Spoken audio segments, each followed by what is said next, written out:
Well, moving on to our last reboot, the one I am most excited for and have been excited for since it was very first announced, Hellboy. I love Guillermo's first two Hellboy movies, and I'm very much looking forward to this one. I know you've reviewed those on your channel, and you don't particularly like the first one, and that you like the second one a little better, even though it deviated a lot further from the source material. But getting into this one, so Yeah, I've contemplated finding some Hellboy stuff to read, but I just haven't had the time, and I've got other things on my reading list, and just like it's gonna be a while before I can ever actually sit down and read Hellboy. But yeah, anyone who hasn't yet watched my reviews should, and I just do that.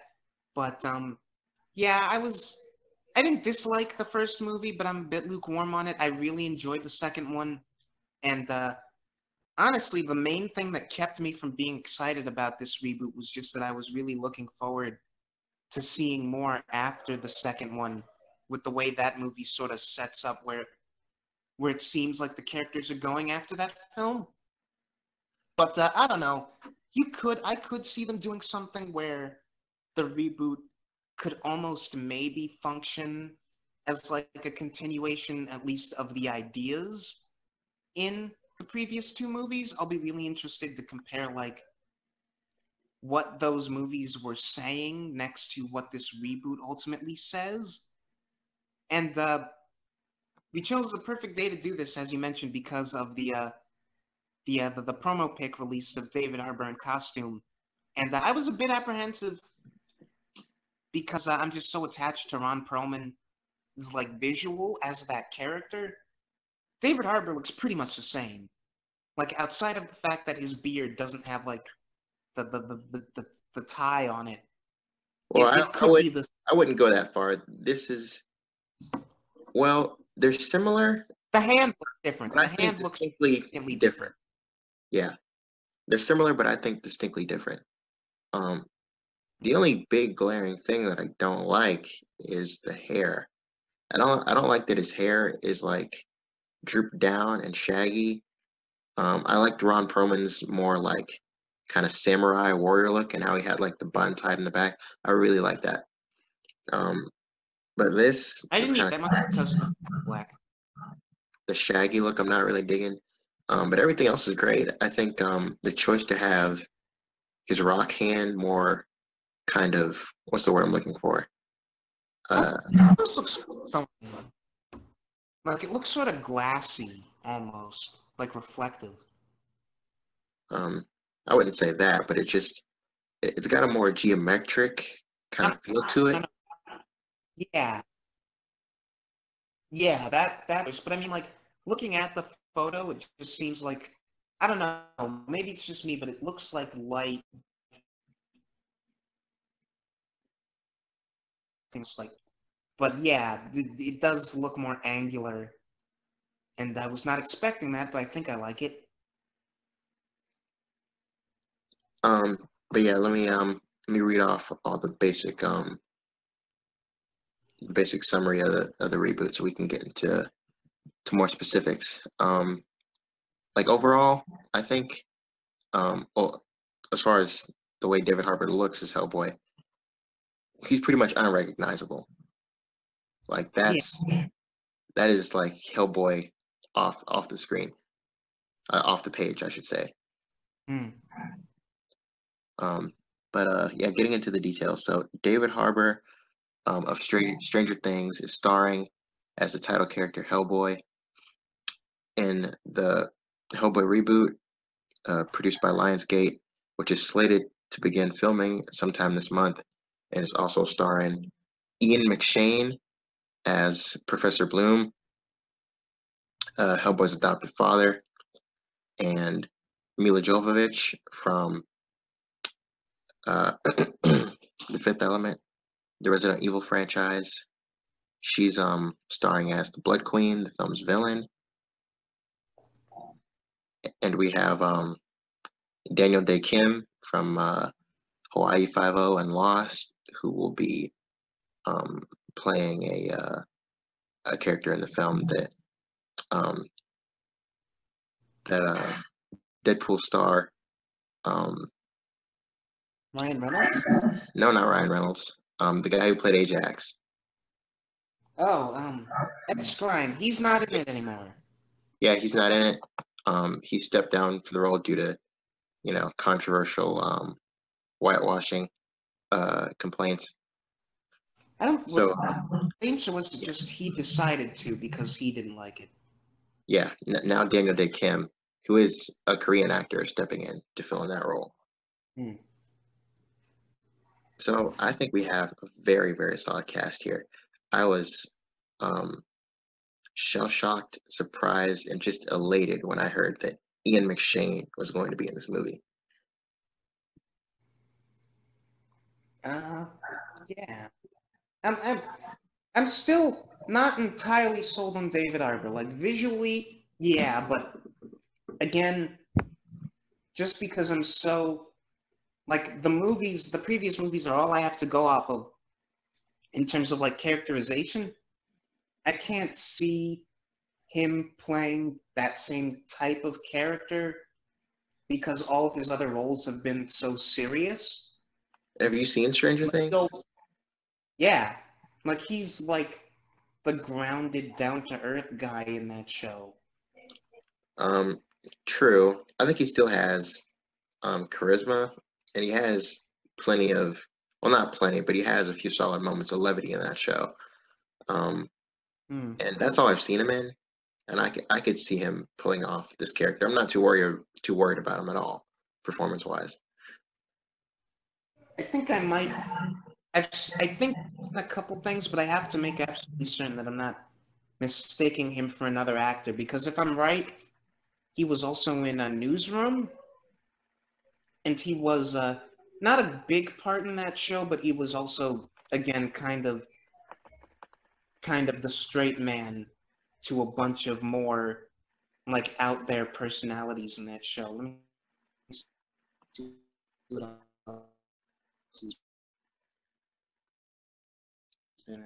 You're breaking up a little bit. He's also in Suicide Squad. He's a straight man in that show, at that movie. Yeah, it seems like whatever he's in, he's playing sort of like the grounded one. Well, he could just be getting typecast. I mean, he could have Yeah, great range. yeah. I mean, I'm sure they wouldn't cast him if he seemed wrong for the role, but it'll be interesting to see him playing like sort of the personality.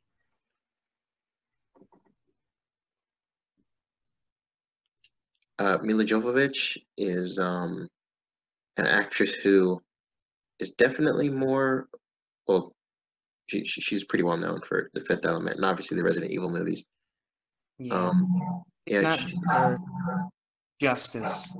I feel like just watching the Resident Evil movies, you can tell she is a good actress with range, and those movies just aren't giving her anything. yeah, they're not giving her anything, and she sells. All they're really giving her is the action stuff, and she sells that beautifully. Uh, Um, yeah, I I think don't know. she's a great performer, but like I don't. we I haven't don't. gotten to see her really act in a movie before.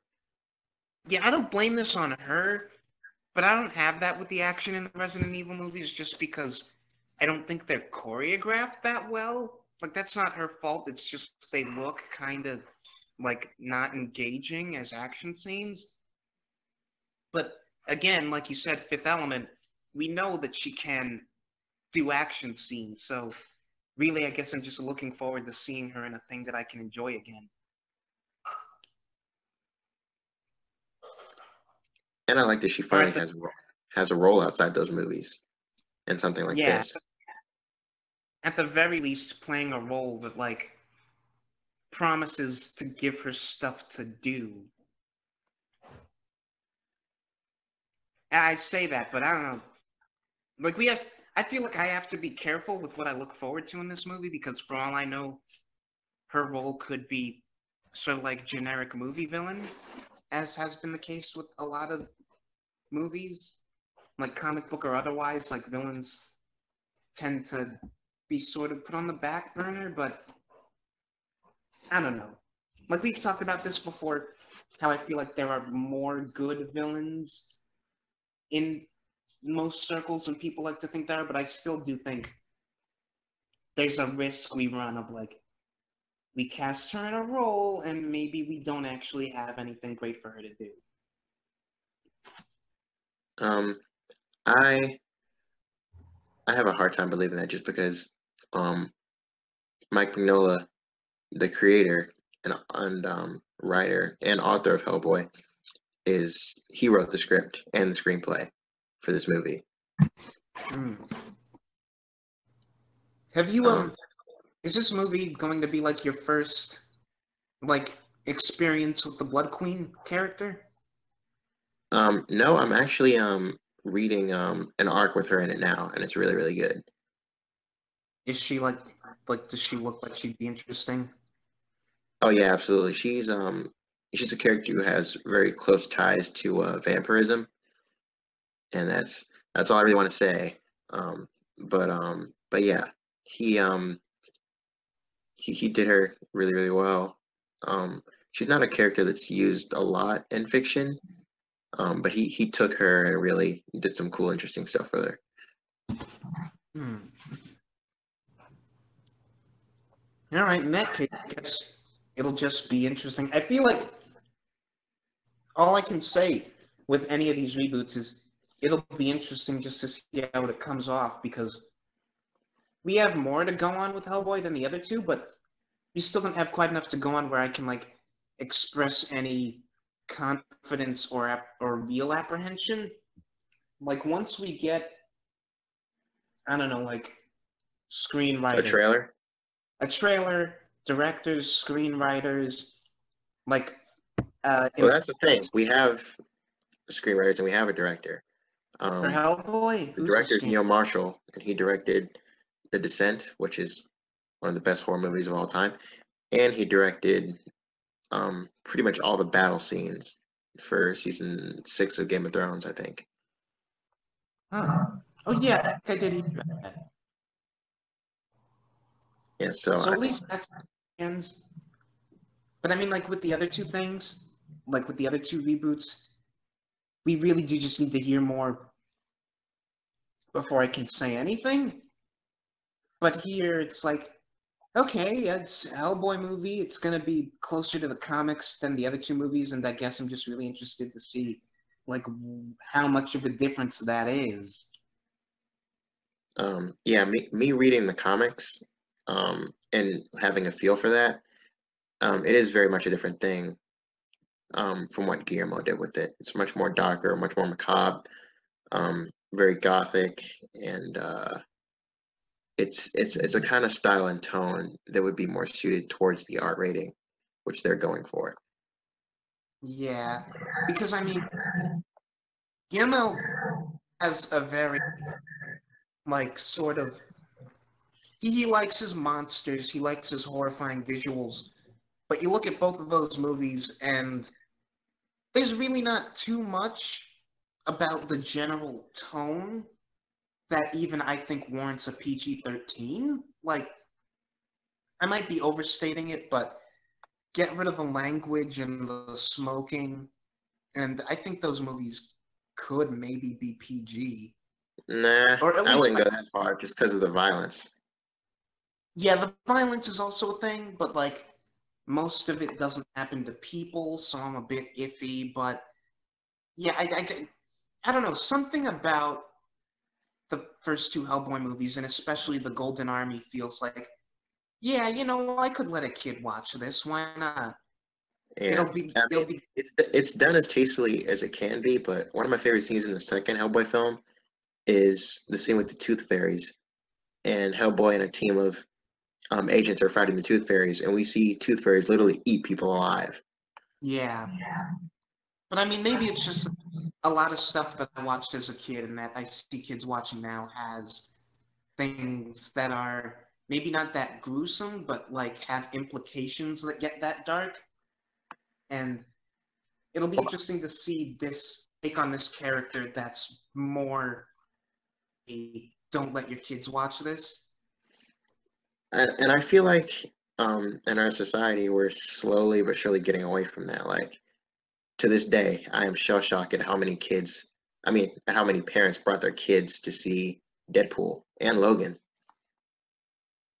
Yeah, I think that we would run that same risk here with like parents taking their kids to see Hellboy, but at the same time, I don't know if we're gonna have that problem because I probably wouldn't take my kid to see something with Hell in the title, and it will have been a decade since the last Hellboy movie. What kids are going to be all that interested?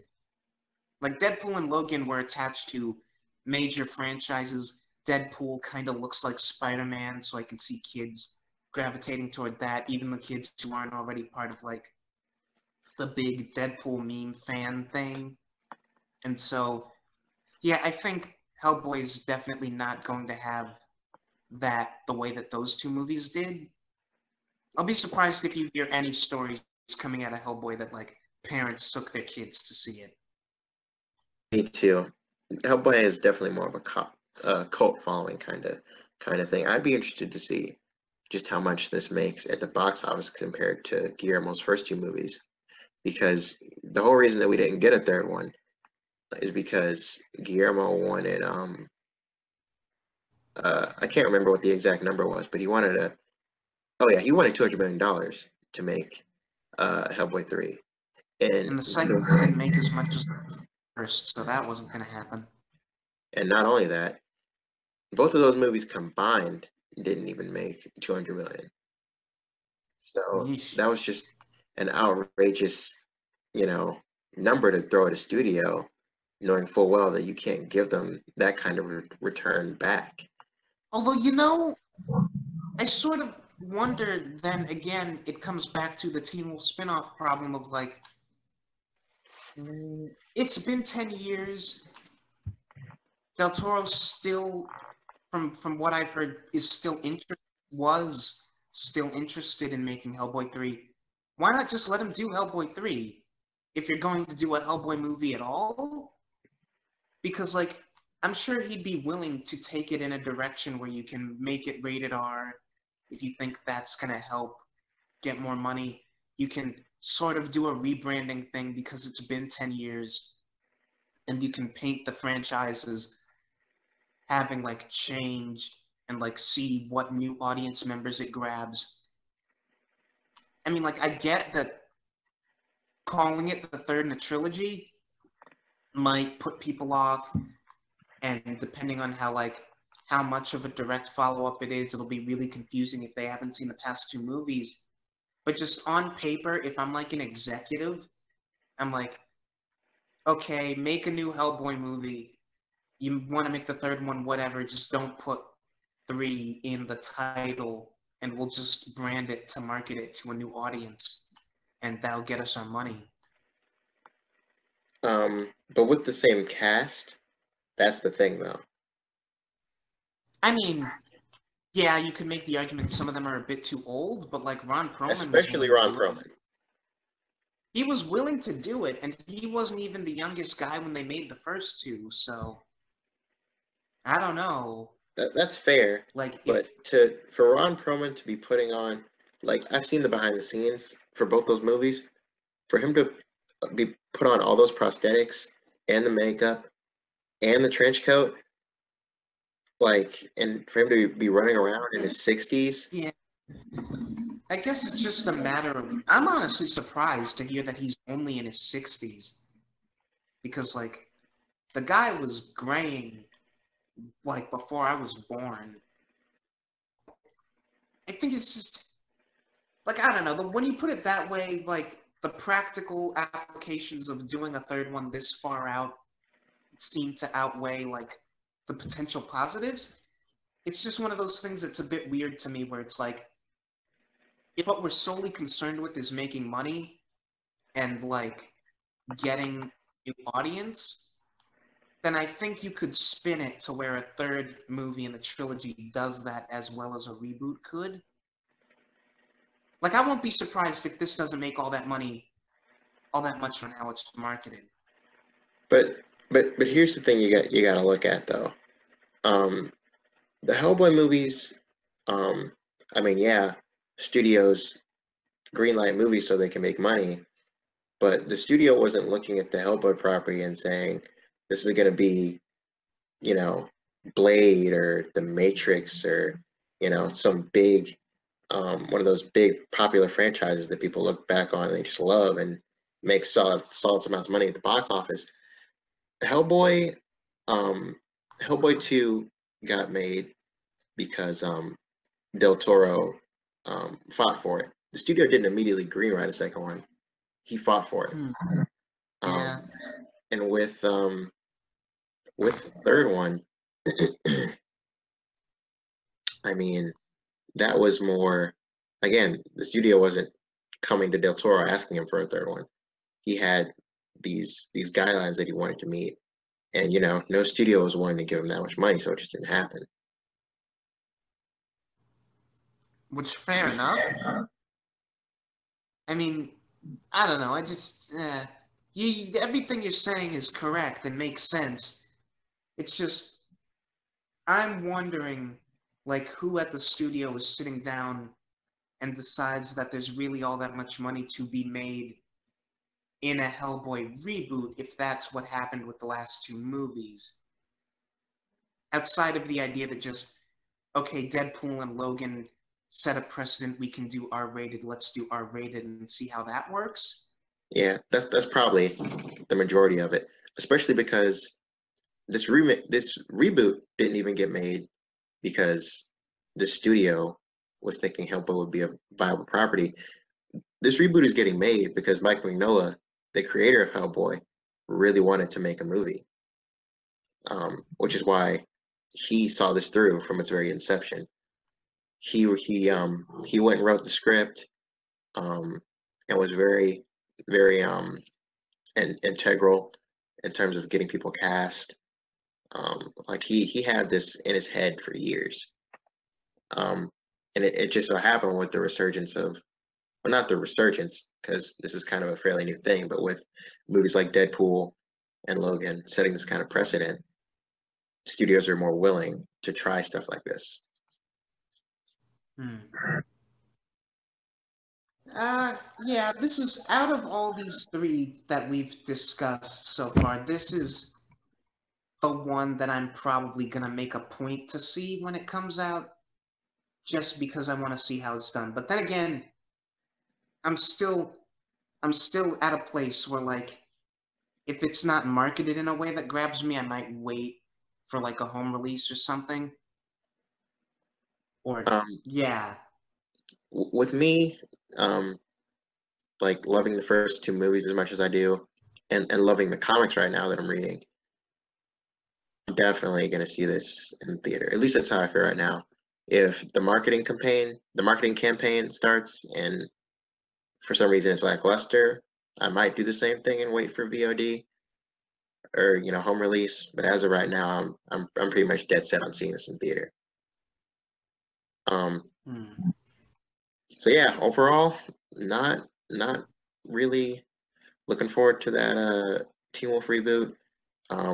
I am kind of looking forward to the Resident Evil reboot, and this reboot, Hellboy, could not be more excited about it. I think it's going to be great. Um, I'm cautiously optimistic about Hellboy and Resident Evil and Teen Wolf. I don't know. Depending on how I feel coming off of the show once I'm like done with it, I may not even bother. I'm probably not going to bother anyway. I may or may not sit down and give the Scream reboot a shot. Again, mostly because of how I feel about those movies. But I don't know. Like Resident Evil, I'll give a shot just because James Wan is attached and I want to see what a new film take on that series looks like. But Hellboy is really the only one of these where I'm really like interested to see how it turns out. yeah, same. Well, this was a really great little discussion. I'm glad we finally got around to doing this. And we couldn't have picked a better day to do this with that new Hellboy image that was released. Yeah, at least as the luck was on our side this once. Well, guys, this was Malik Myers signing And, off. and also me, Nicholas, the Ponder. See you later, guys. Bye-bye.